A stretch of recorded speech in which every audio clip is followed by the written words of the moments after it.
In the hours after the proposed 30-day ceasefire deal was announced, people in Ukraine were sceptical. Given the fact that while the talks were still being held, Russia launched drones at us, chances are low that Russia will agree to the ceasefire. No, it won't bring the peace closer. Russia will only accumulate more strength, weapons, missiles, drones, and it all will start again. On the streets of Moscow, Russians were also dubious. Russia hasn't been at the talks yet. We haven't said our word yet. These are empty talks for now. Russia shouldn't wait for anything. We need to go on until victory in the special military operation. After 8 hours of talks in Saudi Arabia, Washington lifted its ban on military aid and intelligence sharing with Kyiv.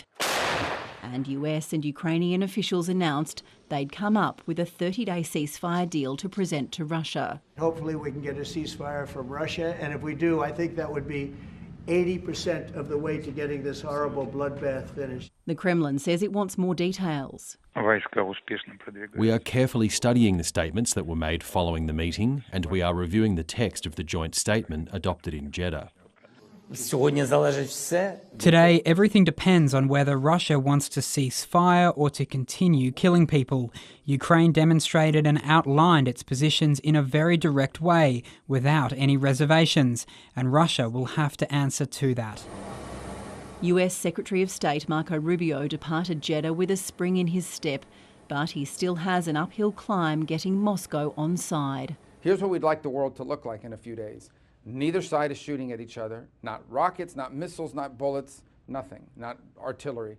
The shooting stops, the fighting stops, and the talking starts. As the US courts Russia, the UK's Prime Minister Keir Starmer is preparing to host world leaders for a virtual meeting this weekend. He's hoping to grow his coalition of the willing in the hope that any ceasefire deal leads to a plan for lasting peace. Mazoe Ford, ABC News, London.